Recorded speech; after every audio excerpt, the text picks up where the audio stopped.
Hello students, I am your teacher Rahul Bahal. Today's lecture is Faraday's laws of EMI. EMI means electromagnetic induction. In this law, Michael Faraday summed up conclusion of his experiments regarding electromagnetic induction into two laws known as Faraday's laws of electromagnetic induction. Faraday law ਨੇ ਫੈਰਡੇ ਨੇ ਦੋ ਲਾ ਦਿੱਤੇ ਆ। ਇਹਨੂੰ ਆਪਾਂ ਇੱਕ ਨੂੰ ਫਸਟ ਲਾ ਕਹਿੰਦੇ ਆ, ਦੂਸਰੇ ਨੂੰ ਆਪਾਂ ਸੈਕਿੰਡ ਲਾ ਕਹਿੰਦੇ ਆ। ਚਲੋ ਆਪਾਂ ਹੁਣ ਫਸਟ ਲਾ ਤੋਂ ਸਟਾਰਟ ਕਰਦੇ ਹਾਂ ਕਿ ਫਸਟ ਲਾ ਕੀ ਆ ਆਪਣਾ।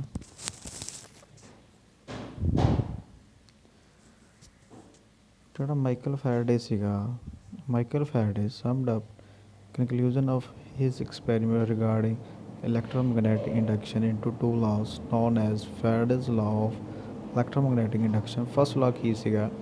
This law states that whenever a conductor cuts across the magnetic field, an EMF is induced in the conductor. Whenever the magnetic flux linking with any circuit or coil changes, an EMF is induced in the circuit. Faraday first law ਕੀ ਕਹਿੰਦਾ ਹੈ? ਕਹਿੰਦਾ ਜਦੋਂ ਵੀ conductor ਆ magnetic field ਨੂੰ cut ਕਰੂੰਗਾ, ਠੀਕ ਹੈ ਜੀ, ਉਹਦੇ ਵਿੱਚ ਕੀ ਆ, EMF ਇੰਡਿਊਸ ਹੋਊਗੀ। ਓਕੇ, ਅਤੇ ਹੋਰ ਦੂਸਰੀ ਕੀ ਕਹਿੰਦਾ ਹੈ? ਕਹਿੰਦਾ whenever magnetic flux linking with any circuit, ਜੇ ਮਤਲਬ ਜਿਹੜੇ ਮੈਗਨੈਟਿਕ ਫਲਕਸ ਆ ਜਿਹੜੇ ਲਿੰਕ ਕਰਦੇ ਵੀ ਕਿਸੇ ਸਰਕਿਟ ਨਾਲ, ਉਹ ਚੇਂਜ ਹੋਊਗੀ ਅਤੇ EMF ਇੰਡਿਊਸ ਹੋਊਗੀ। ਹੁਣ ਕੀ ਆ, ਡਾਇਗਰਾਮ ਥਰੂ ਸਮਝੋ। ਆਹ ਦੇਖੋ, ਦੋ ਆਪਾਂ ਡਾਇਗਰਾਮ ਦੇ ਵਿੱਚ ਕੀ ਦੇਖਦੇ ਪਏ ਹੈਗੇ ਆ, ਇੱਕ ਹੈਗਾ ਆਪਣਾ ਸਾਊਥ ਪੋਲ, ਇੱਕ ਹੈਗਾ ਆਪਣਾ ਨੌਰਥ ਪੋਲ ਹੈਗਾ, ਠੀਕ ਆ ਜੀ। ਹੁਣ ਇਹਨਾਂ ਨੂੰ ਆਪਾਂ ਕੀ ਆ, ਇੱਕ ਫੀਲਡ ਦੇ ਵਿੱਚ ਰੱਖਿਆ ਹੋਇਆ ਹੈਗਾ। ਜਦੋਂ ਇਹ ਕੀ ਆ, ਇਹਨਾਂ ਦੇ ਵਿੱਚ ਕੀ ਆ, ਜਿਹੜੀਆਂ ਤੁਹਾਨੂੰ ਐਰੋ ਦਿਖਦੇ ਪਏ, ਐਰੋਸ ਕੀ ਹੈਗੇ ਆ, ਮੈਗਨੈਟਿਕ ਲਾਈਨਸ ਆਫ ਫੋਰਸ ਹੈਗੀਆਂ ਇਹ ਮੈਗਨੈਟਿਕ ਲਾਈਨਸ ਆਫ ਫੋਰਸ ਜਿਹੜੀਆਂ ਇਹ ਇਮੈਜਨਰੀ ਆ, ਦਿਖਦੀਆਂ ਨਹੀਂ ਆਪਾਂ ਨੂੰ ਹੈਗੀਆਂ, ਸਿਰਫ ਕੀ ਆ, ਇਮੈਜਨਰੀ ਹੈਗੀ ਆ ਮੈਗਨੈਟਿਕ ਲਾਈਨਸ ਆਫ ਫੋਰਸ। ਜਿਹੜਾ ਗੱਬੇ ਪਈ ਆ ਚੀਜ਼, ਇਹ ਕੀ ਹੈਗਾ ਆ, ਇਹ ਕੰਡਕਟਰ ਆ। ਜਦੋਂ ਕੰਡਕਟਰ ਨੂੰ ਮੈਗਨੈਟਿਕ ਲਾਈਨਸ ਆਫ ਫੋਰਸ ਦੇ ਵਿੱਚ ਰੱਖਾਂਗੇ ਅਤੇ ਇਹਦੇ ਵਿੱਚ ਕੀ ਹੈ, EMF ਇੰਡਿਊਸ ਹੁੰਦੀ ਆ। EMF ਇੰਡਿਊਸ ਦਾ ਕਿੱਥੋਂ ਪਤਾ ਲੱਗਦਾ ਆਪਾਂ ਨੂੰ? ਗਲਵੈਨੋਮੀਟਰ ਤੋਂ।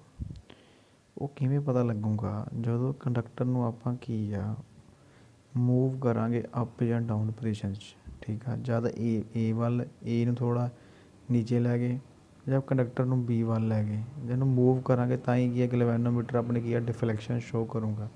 ਡਿਫਲੈਕਸ਼ਨ ਸ਼ੋਅ ਕਰਨ ਦਾ ਮਤਲਬ ਕੀ ਹੋਊਗਾ ਕਿ ਉਹਦੇ ਵਿੱਚ ਕੋਈ ਨਾ ਕੋਈ ਕੀ ਆ, EMF ਇੰਡਿਊਸ ਹੋ ਰਹੀ ਆ। ਤੁਹਾਡੇ ਸਾਹਮਣੇ ਕੱਟ ਹੋਣੀ ਲਾਈਨ, ਜਿਹੜੀ ਲਾਈਨ ਆਫ ਫੋਰਸ ਇਹਨੂੰ ਕੀ ਆ, ਕੱਟ ਕਰਾਂਗਾ, ਕੱਟ ਕਰੂੰਗਾ ਆਪਣੇ ਕੰਡਕਟਰ, ਤਾਂ ਹੀ ਆਪਾਂ ਕੀ ਆ, ਆਪਣੇ EMF ਇੰਡਿਊਸ ਹੋਣੀ ਆ। ਅਤੇ ਜਿਹੜੀ ਆਹ ਫਿਗਰ ਆਪਾਂ ਨੂੰ ਕੀ ਸ਼ੋਜ਼ ਕਰਦੀ ਪਈ ਆ, this figure shows a conductor placed in a magnetic field of permanent magnet to which galvanometer is connected. Whenever the conductor is moved upward or downward, that is across the field, there is a deflection in the galvanometer needle, which indicates that an EMF induced in the conductor. If the conductor moved along the field, there is no deflection in the needle, which indicates that EMF induced in the conductor. ਮਤਲਬ ਕਿ ਅਗਰ ਇਹ ਕੀ ਆ, ਇਹਨੂੰ move upward ਕਰਾਂਗੇ ਜਾਂ downward ਕਰਾਂਗੇ conductor ਨੂੰ, ਤਾਂ ਹੀ ਇਹਦੇ ਵਿੱਚ EMF ਇੰਡਿਊਸ ਹੋਣੀ, ਜਿਹਦੀ ਡਿਫਲੈਕਸ਼ਨ ਕਿਤੇ ਸ਼ੋ ਹੋਣੀ, ਗਲਵੈਨੋਮੀਟਰ। ਗਲਵੈਨੋਮੀਟਰ ਕੀ ਕਿੰਨਾ ਸ਼ੋ ਕੀਤਾ, G ਨਾਲ। ਆਹ ਜਿਹੜਾ G ਪਾਇਆ ਹੋਇਆ ਇਹਨੂੰ ਆਪਾਂ ਗਲਵੈਨੋਮੀਟਰ ਕਹਿੰਦੇ ਹੈਗੇ। ਅਤੇ I ਕੀ ਹੈਗਾ, ਇਹਦੇ ਵਿੱਚ ਕਰੰਟ ਹੈਗਾ ਆ। ਹੁਣ ਅਗਲੀ ਫਿਗਰ ਆਪਣੀ ਆ ਜਾਂਦੀ ਆ ਆਹ ਵਾਲੀ। ਇਹਦੇ ਵਿੱਚ ਕੀ ਕੀਤਾ ਹੋਇਆ ਸੀ, ਇੱਕ ਆਪਾਂ ਮੈਗਨੇਟ ਲੈ ਲਿਆ ਅਤੇ ਉਹਦੇ ਵਿੱਚ ਕੀ ਆਪਾਂ ਉੱਪਰ ਤਾਰ ਲਪੇਟਤੀ, ਤਾਰ ਨਾਲ ਆਪਾਂ ਕੀ ਗਲਵੈਨੋਮੀਟਰ ਸ਼ੋਅ ਕਰਤਾ, ਦੂਜੇ ਪਾਸੇ ਆਪਾਂ ਇੱਕ ਮੈਗਨੇਟ ਰੱਖਤਾ, ਠੀਕ ਹੈ ਜੀ। ਇਹਨੂੰ ਆਪਾਂ ਕਹਿ ਤਾ ਨੌਰਥ ਪੋਲ ਅਤੇ ਸਾਊਥ ਪੋਲ ਹੁੰਦਾ ਮੈਗਨੇਟ ਦਾ, ਠੀਕ ਆ। ਇਹਦੇ ਵਿੱਚ ਆਪਾਂ ਕੀ ਕਰਨਾ ਹੈ, ਤੁਸੀਂ ਕੀ ਆ, ਇਹਦੇ ਵਿੱਚ consider A coil placed near a bar magnet and a galvanometer connected across the coil. ਤੁਸੀਂ ਇੱਕ ਕੀ ਹੈ ਕੋਇਲ ਪਲੇਸ ਕਰ ਦੇਣੀ ਹੈ ਕਿਹਦੇ ਨੀਅਰ ਬਾਰ ਮੈਗਨੇਟ ਕਿਹੜਾ ਆ ਜਿਹੜਾ NS ਲਿਖਿਆ ਹੋਇਆ ਹੈ ਉਹ ਕੀ ਆ ਬਾਰ ਮੈਗਨੇਟ ਆ। when the bar magnet is taken nearer to the coil there is a deflection in the needle of the galvanometer। ਜਦੋਂ ਬਾਰ ਮੈਗਨੇਟ ਕੀ ਆ ਆਪਾਂ ਕੋਇਲ ਦੇ ਕੋਲ ਲੈ ਕੇ ਜਾਵਾਂਗੇ ਅਤੇ ਉਹਦੇ ਵਿੱਚ ਕੀ ਆ ਡਿਫਲੈਕਸ਼ਨ ਸ਼ੋ ਕਰਦਾ ਹੈਗਾ ਕਿਹਦੇ ਵਿੱਚ ਗਲਵੈਨੋਮੀਟਰ ਦੇ ਵਿੱਚ। If now the bar magnet is taken away from the coil again there is a deflection in the galvanometer but in opposite direction. ਜਦੋਂ ਕੀ ਆ ਗਲਵੈਨੋਮੀਟਰ ਨੂੰ ਦੂਰ ਲੈ ਕੇ ਜਾਵਾਂਗੇ ਅਤੇ ਕੀ ਕਰਦਾ ਆ ਡਿਫਲੈਕਸ਼ਨ ਸ਼ੋਅ ਤਾਂ ਕਰੂੰਗਾ ਲੇਕਿਨ ਕਿਹੜੇ ਵਿੱਚ ਆਪੋਜ਼ਿਟ ਡਾਇਰੈਕਸ਼ਨ 'ਚ ਸ਼ੋਅ ਕਰਦਾ ਗਲਵੈਨੋਮੀਟਰ। ਆਹ ਡਾਇਰੈਕਸ਼ਨ ਇੱਧਰ ਸੀਗੀ ਅਤੇ ਇੱਧਰ ਡਾਇਰੈਕਸ਼ਨ ਇਹਦੀ ਚੇਂਜ ਹੋ ਜਾਣੀ ਹੈਗੀ ਹੈ ਠੀਕ ਹੈ। The deflection in the galvanometer indicates that EMF is induced in the coil। ਡਿਫਲੈਕਸ਼ਨ ਕੀ ਇੰਡੀਕੇਟਸ ਕਰਦੀ ਹੈ ਕਿ ਕੋਇਲ ਦੇ ਵਿੱਚ ਕੀ ਆ ਆਪਣੀ EMF ਇੰਡਿਊਸਡ ਹੋ ਰਹੀ ਹੈਗੀ ਆ। ਓਕੇ ਗਾਈਜ਼ ਦੁਬਾਰਾ ਦੇਖ ਲਓ ਇੱਕ ਵਾਰੀ। ਫੈਰਾਡੇ ਲਾ ਕੀ ਕਹਿੰਦਾ ਸੀਗਾ this law states that whenever a conductor cuts across the magnetic field an EMF is induced in the conductor। whenever the magnetic flux linking with any circuit changes an EMF induced in the circuit। ਆਹ ਤੁਹਾਡੀ ਆ ਗਿਆ main diagram ਜਿਹਦੇ ਵਿੱਚ ਆਪਾਂ ਕੀ ਹੈ conductor ਨੂੰ ਦੋ ਮੈਗਨੇਟਸ ਦੇ ਵਿੱਚ ਰੱਖਿਆ ਹੋਇਆ ਅਤੇ ਉਹਦੇ ਵਿੱਚ ਕੀ ਹੈ ਮੈਗਨੈਟਿਕ ਫੀਲਡ ਕੀ ਆ ਪਾਸ ਕਰਦੀ ਪਈ ਹੈ ਅਤੇ ਉਹਦਾ ਕੰਡਕਟਰ ਨੂੰ ਅਪਵਰਡ ਜਾਂ ਮੂਵਵਰਡ ਆਪਾਂ ਮੂਵ ਕਰਾਂਗੇ ਅਤੇ ਇਹਦੇ ਵਿੱਚ ਕੀ ਹੈ EMF ਇੰਡਿਊਸ ਹੋ ਜਾਣੀ ਹੈਗੀ ਆ। ਇਹ ਆ ਗਈ ਆਪਣੀ ਪੋਜੀਸ਼ਨ ਇਹ ਜਦੋਂ ਆਪਾਂ ਇਹਨੂੰ ਬਾਰ ਮੈਗਨੇਟ ਨੂੰ ਕੋਲ ਲੈ ਕੇ ਜਾ ਰਹੇ ਹਾਂ ਐਕਸਪੈਰੀਮੈਂਟ ਆਪਾਂ ਪ੍ਰੂਫ ਕਰਨਾ ਵੀ ਇਹ ਚੀਜ਼ਾਂ ਹੋ ਰਹੀ ਹੈ ਨਹੀਂ ਹੋ ਰਹੀਆਂ। ਇਹਦੇ ਵਿੱਚ ਆਪਾਂ ਕੀ ਕਰਦੇ ਪਏ ਹੈਗੇ ਬਾਰ ਮੈਗਨੇਟ ਨੂੰ ਕੋਇਲ ਦੇ ਕੋਲ ਲੈ ਕੇ ਜਾ ਰਹੇ ਅਤੇ ਡਿਫਲੈਕਸ਼ਨ ਤਾਂ ਵੀ ਸ਼ੋਅ ਕਰਦਾ ਪਿਆ ਹੈਗਾ।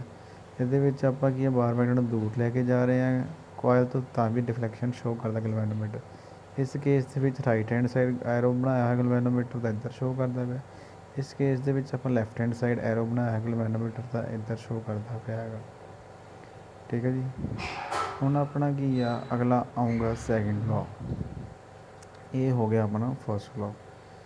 ਇਹ ਤੁਸੀਂ ਹੁਣ ਚੰਗੀ ਤਰ੍ਹਾਂ ਨੋਟ ਡਾਊਨ ਕਰ ਲੈਣਾ ਹੈਗਾ ਅਤੇ ਕਿਉਂਕਿ ਬੋਰਡ ਐਗਜ਼ਾਮ ਦੇ ਵਿੱਚ ਕੁਐਸਚਨ ਆਉਂਦਾ ਹੁੰਦਾ ਐਕਸਪਲੇਨ ਫੈਰਾਡੇਜ਼ ਲਾਅ ਆਫ EMI ਆ ਇਲੈਕਟ੍ਰੋਮੈਗਨੈਟਿਕ ਇੰਡਕਸ਼ਨ ਲਿਖ ਕੇ ਆਉਂਦਾ ਹੁੰਦਾ। ਆਹ ਲਓ ਜੀ ਸਾਡਾ ਸੈਕਿੰਡ ਲਾਅ ਸ਼ੁਰੂ ਹੋ ਗਿਆ। ਸੈਕਿੰਡ ਲਾਅ ਕੀ ਕਹਿੰਦਾ ਹੈਗਾ this law states that magnitude of induced EMF in the coil is directly proportional to the rate of change of flux linkages। ਇਹ ਲਾਅ ਕੀ ਸਟੇਟ ਕਰਦਾ ਹੈਗਾ ਆ ਕਿ ਜਿਹੜਾ ਮੈਗਨੀਟਿਊਡ ਹੁੰਦਾ ਆ ਇੰਡਿਊਸ EMF ਦਾ ਉਹ ਕੀ ਹੁੰਦਾ ਆ ਡਾਇਰੈਕਟਲੀ ਪ੍ਰਪੋਰਸ਼ਨਲ ਹੁੰਦਾ ਕਿ ਇਹਦੇ rate of change of flux linkages ਦੇ ਡਾਇਰੈਕਟਲੀ ਪ੍ਰਪੋਰਸ਼ਨਲ ਹੁੰਦਾ ਹੈਗਾ। ਡਾਇਰੈਕਟਲੀ ਪ੍ਰਪੋਰਸ਼ਨਲ ਦਾ ਹੁਣ ਇਹਦੇ ਵਿੱਚ ਕੀ ਮਤਲਬ ਆ ਡਾਇਰੈਕਟਲੀ ਪ੍ਰਪੋਰਸ਼ਨਲ ਦਾ ਮਤਲਬ ਹੈਗਾ ਹੈ ਕਿ ਜਿਹੜਾ ਇੰਡਿਊਸ EMF ਉਹਦੇ ਵਿੱਚ ਕਿੰਨੀ ਆ ਰਹੀ ਹੈ ਮੈਗਨੀਟਿਊਡ ਕਿੰਨਾ ਮਤਲਬ ਕਿੰਨੀ ਜ਼ਿਆਦਾ ਆ ਰਹੀ ਹੈ ਜਾਂ ਘੱਟ ਆ ਰਹੀ ਹੈ। ਜ਼ਿਆਦਾ ਘੱਟ ਦਾ ਮਤਲਬ ਕਿੱਦਾਂ ਹੈ ਮਤਲਬ ਇਹਦੀ ਵੈਲਿਊ ਕਿੰਨੀ ਜ਼ਿਆਦਾ ਆ ਰਹੀ ਜਾਂ ਘੱਟ ਆ ਰਹੀ ਹੈਗੀ ਆ ਉਹ ਕਿੱਥੋਂ ਪਤਾ ਲੱਗਦਾ ਆ ਕਿ ਜਿੰਨੀ ਜਿਹੜੀ ਫਲਕਸ ਕਿਹੜੀ ਹੋ ਗਈ ਆਹ ਵਾਲੀ ਜਿਹੜੀ ਆਪਾਂ ਐਰੋ ਬਣਾਏ ਹੋਏ ਆ ਐਰੋ ਕਿੰਨੇ ਲਿੰਕ ਕਰਦੇ ਪਏ ਆ ਉਹਦੇ ਨਾਲ ਜਿਹੜੇ ਆਹ ਲਾਈਨਸ ਬਣੀਆਂ ਹੋਈਆਂ ਨਾ ਇਹਦੇ ਵਿੱਚ ਇਹ ਕੰਡਕਟਰ ਨਾਲ ਕਿੰਨੀਆਂ ਲਿੰਕ ਕਰਦੇ ਅਗਰ ਸਾਰੀਆਂ ਲਿੰਕ ਕਰੂੰਗੀਆਂ ਤਾਂ ਜ਼ਿਆਦਾ EMF ਹੋਊਗੀ ਅਗਰ ਸਾਰੀਆਂ ਲਿੰਕ ਨਹੀਂ ਕਰੂੰਗੀਆਂ ਤਾਂ ਕੀ ਹੈ ਘੱਟ ਲਿੰਕ ਹੋਊਗੀ। ਇਸ ਕਰਕੇ ਡੈਫੀਨੇਸ਼ਨ ਕੀ ਬਣ ਗਈ This law states that the magnitude of induced EMF in a coil is directly proportional to the rate of change of flux linkages। rate of change of flux linkage ਕਿਹਦੇ ਬਰਾਬਰ ਹੈਗੀ ਆ n phi2 minus phi1 upon t। t ਕੀ ਹੈਗਾ time in seconds for the change ਅਤੇ flux linkages ਦੀ units ਕੀ ਹੁੰਦੀ ਹੈ ਵੈਬਰ ਟਰਨਸ ਪਰ ਸੈਕਿੰਡ। ਇਹਦੇ ਵਿੱਚ n ਕੀ ਹੈਗਾ ਆ number of turns of the coil phi2 minus phi1 ਕੀ ਹੈਗਾ change of flux in weber t ਕੀ ਹੈਗਾ time in seconds for the change ਠੀਕ ਹੈ ਜੀ। ਇਹ ਤੁਸੀਂ ਨੋਟ ਡਾਊਨ ਕਰ ਲੈਣਾ ਹੈਗਾ। ਇਹ ਆ ਗਿਆ ਪਹਿਲੀ ਚੀਜ਼ ਆ ਗਈ। ਦੂਸਰੀ ਕੀ ਚੀਜ਼ ਆ ਅੱਗੇ ਕੀ ਆ ਗਿਆ ਆਪਣਾ according to Faraday's law of E M I ਕੀ ਕਹਿੰਦੀ ਇੰਡਿਊਸ ਈਐਮਆਈ ਕੀ ਕਹਿੰਦਾ ਹੈਗਾ ਆ E is ਉੱਪਰ ਦੱਸਿਆ directly proportional to n 5 n upon t। ਜਦੋਂ ਆਪਾਂ ਪ੍ਰੋਪੋਰਸ਼ਨੈਲਿਟੀ ਦਾ ਸਾਈਨ ਹਟਾ ਦਾਂਗੇ ਅਤੇ ਆਪਾਂ ਹੋ ਜਾਏਗਾ ਕੀ ਹੈ ਇੱਕ ਕੌਂਸਟੈਂਟ ਆ ਜਾਣਾ ਜਿਹਦਾ ਨਾਮ ਕੀ ਹੈ 1 ਯੂਨਿਟੀ ਆ ਜਾਣਾ ਕਿਉਂਕਿ ਕੌਂਸਟੈਂਟ ਦੀ ਵੈਲਿਊ ਕਿੰਨੀ ਹੈਗੀ ਹੈ ਯੂਨਿਟੀ। ਇਹਨੂੰ ਡਿਫਰੈਂਸ਼ੀਅਲ ਫਾਰਮ 'ਚ ਲਈਏ ਇਹਨੂੰ ਡਿਫਰੈਂਸ਼ੀਏਟ ਕਰ ਦਿਓ E ਇਜ਼ ਇਕੁਅਲ ਟੂ ਕੀ ਆ ਜਾਣਾ d5/dt is equal to volt. E ਦੀ ਵੈਲਿਊ ਵਿੱਚ ਹੁੰਦੀ ਹੈ EMF ਦੀ ਵੈਲਿਊ ਵਿੱਚ ਹੁੰਦੀ ਹੈ ਵੋਲਟ ਦੇ ਵਿੱਚ ਹੁੰਦੀ ਹੈ। Usually a minus sign is given to the right hand side expression which indicates that EMF is induced in such a direction which opposes the cause, that is change in flux, that produces it. According to Lenz's law, E is equal to minus n d5/dt volts। ਤੁਸੀਂ note down ਕਰ ਲਓ ਇਹਨਾਂ ਨੂੰ।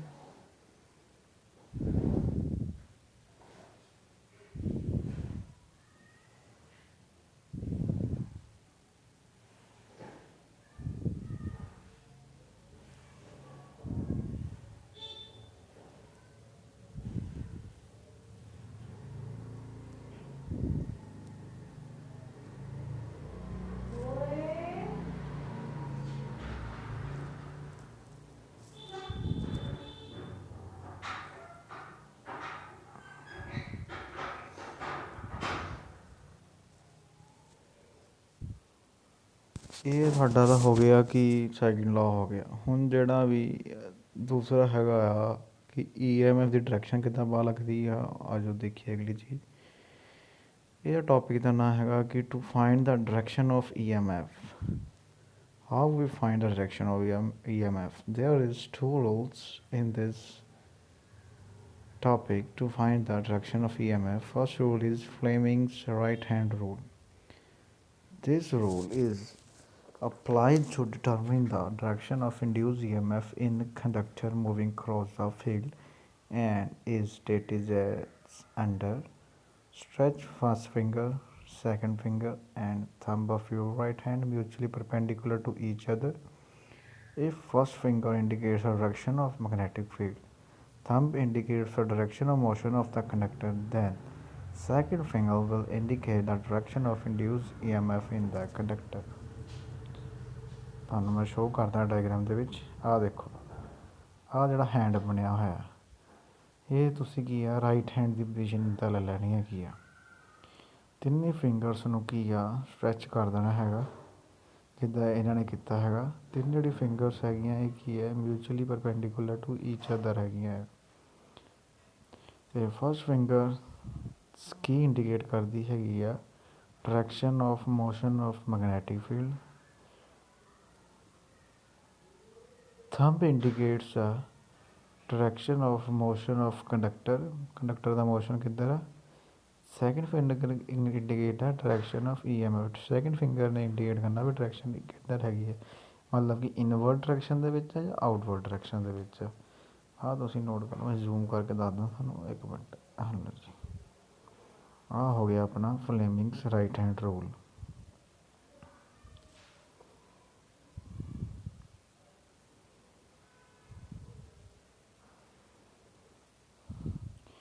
ਤਿੰਨਾਂ fingers ਨੂੰ ਕੀ ਆ stretch ਕਰ ਲੈਣਾ। ਉਸ ਤੋਂ ਬਾਅਦ ਥੰਬ ਨੇ ਕੀ ਦੱਸਣਾ ਮੋਸ਼ਨ ਆਫ ਕੰਡਕਟਰ ਮਤਲਬ ਕਿ ਇਨਵਰਡ ਮਤਲਬ ਕਿ ਅਪਵਰਡ ਹੋ ਰਿਹਾ ਜਾਂ ਡਾਊਨਵਰਡ ਹੋ ਰਿਹਾ। ਉੱਧਰ ਫਸਟ ਫਿੰਗਰ ਨੇ ਕੀ ਦੱਸਣਾ ਆ ਮੈਗਨੈਟਿਕ ਫੀਲਡ ਦੀ ਡਾਇਰੈਕਸ਼ਨ ਦੱਸਣੀ ਆ ਵੀ ਆ ਕਿੱਧਰ ਆ। ਜਿੱਦਾਂ ਆਹ ਦੇਖੋ ਐਰੋ ਸ਼ੋ ਕੀਤੇ ਹੋਏ ਆ ਨੌਰਥ ਤੋਂ ਸਾਊਥ ਪੋਲ ਵੱਲ ਜਾ ਰਹੀ ਮੈਗਨੈਟਿਕ ਫੀਲਡ। ਅਤੇ EM ਦੀ ਡਾਇਰੈਕਸ਼ਨ ਕਿੱਧਰ ਹੋਊਗੀ ਆਪਣੀ ਇਨਵਰਡ ਹੋਊਗੀ ਜਾਂ ਆਊਟਵਰਡ ਡਾਇਰੈਕਸ਼ਨ ਹੋਊਗੀ। ਇਹ ਚੀਜ਼ ਆਪਣੀ ਕੀ ਆ ਕਹਿੰਦੇ ਇਹਨੂੰ ਆਪਾਂ ਫਲੇਮਿੰਗਸ ਰਾਈਟ ਹੈਂਡ ਰੂਲ। ਬਹੁਤ ਇੰਪੋਰਟੈਂਟ ਰੂਲ ਹੈਗਾ ਤੁਹਾਡਾ ਇਹ। ਇੱਕ ਵਾਰੀ ਤੁਸੀਂ ਆਹ ਡੈਫੀਨੇਸ਼ਨ ਵੀ ਨੋਟ ਕਰ ਲਓ।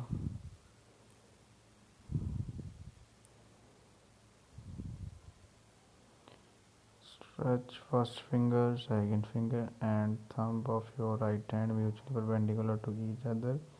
If first finger indicates the direction of magnetic field, thumb indicates the direction of motion of conductor, then second finger will indicate the direction of induced EMF in the conductor.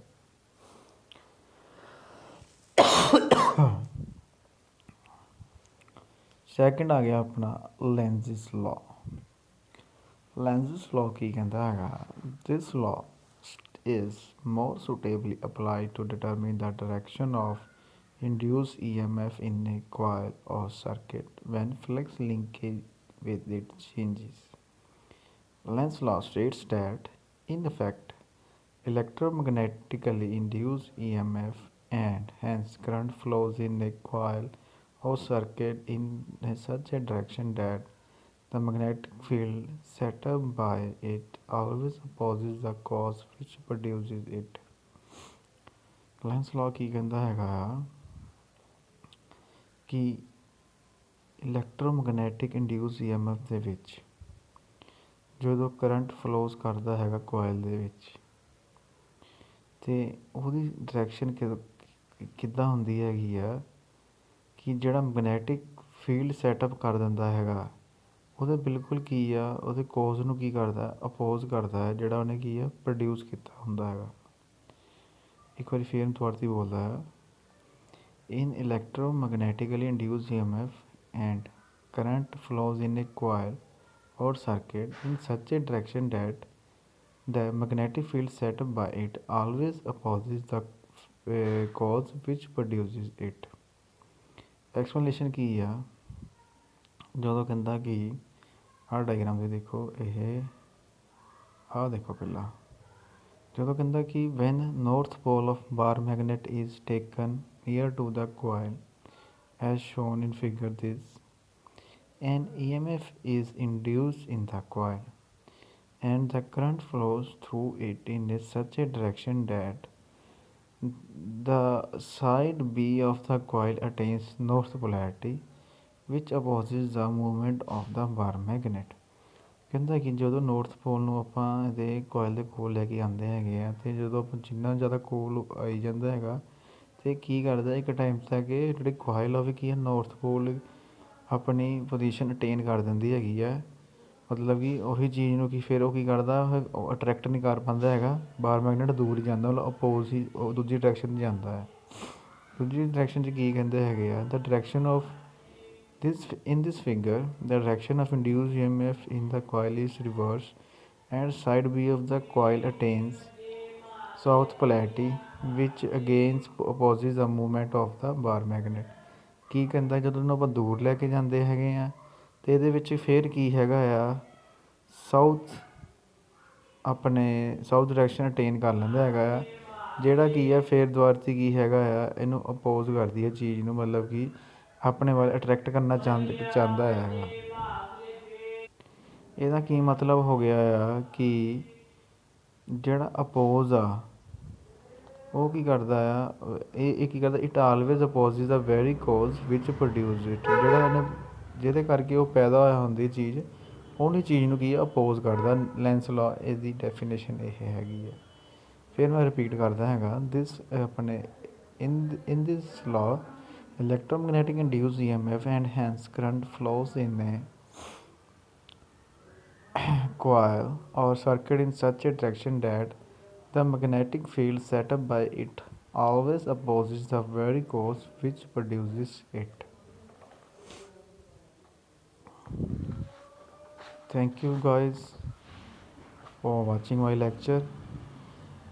ਅੱਜ ਦਾ lecture ਦੇ ਵਿੱਚ topic ਸੀਗਾ ਫੈਰਾਡੇਜ਼ ਲਾ ਅਤੇ ਉਹਦੀ direction find out ਕਰਨ ਲਈ ਆਪਣੇ EMF ਦੀ ਡਾਇਰੈਕਸ਼ਨ ਕਿੱਦਾਂ ਫਾਈਂਡ ਆਊਟ ਕਰਨੀ ਹੈਗੀ ਆ। ਇਹ ਜਿਹੜਾ ਕੁਐਸਚਨ ਹੈਗਾ ਆ 6 ਮਾਰਕਸ ਦਾ ਆਉਂਦਾ ਹੀ ਆਉਂਦਾ, ਹਰ ਵਾਰ ਐਗਜ਼ਾਮਸ ਦੇ ਵਿੱਚ ਆਉਂਦਾ, ਬਹੁਤ ਇੰਪੋਰਟੈਂਟ ਕੁਐਸਚਨ ਹੈਗਾ ਆ, ਇਹ ਹਰ ਵਾਰ ਐਗਜ਼ਾਮ 'ਚ ਆਉਂਦਾ ਹੈਗਾ, ਇਸ ਕਰਕੇ ਇਹਨੂੰ ਤੁਸੀਂ ਚੰਗੀ ਤਰ੍ਹਾਂ ਕਰ ਲਓ। ਕੋਈ ਵੀ ਡਾਊਟ ਹੋਵੇ ਤਾਂ ਤੁਸੀਂ ਮੈਨੂੰ WhatsApp 'ਤੇ ਕੰਟੈਕਟ ਕਰ ਸਕਦੇ ਆ, ਨੰਬਰ ਸਾਰੇ ਬੱਚਿਆਂ ਕੋਲ ਹੈਗਾ ਆ ਅਤੇ ਉੱਥੇ ਤੁਹਾਡਾ ਕੀ ਆ ਡਾਊਟ ਕਲੀਅਰ ਕੀਤਾ ਜਾਊਗਾ। ਬਾਕੀ ਆਪਾਂ ਕੱਲ੍ਹ ਅਗਲਾ ਟੋਪਿਕ ਕਰਾਂਗੇ ਨਵਾਂ ਐਨਾਲੋਗ ਇਲੈਕਟ੍ਰੋਨਿਕਸ ਦਾ। Okay students, bye.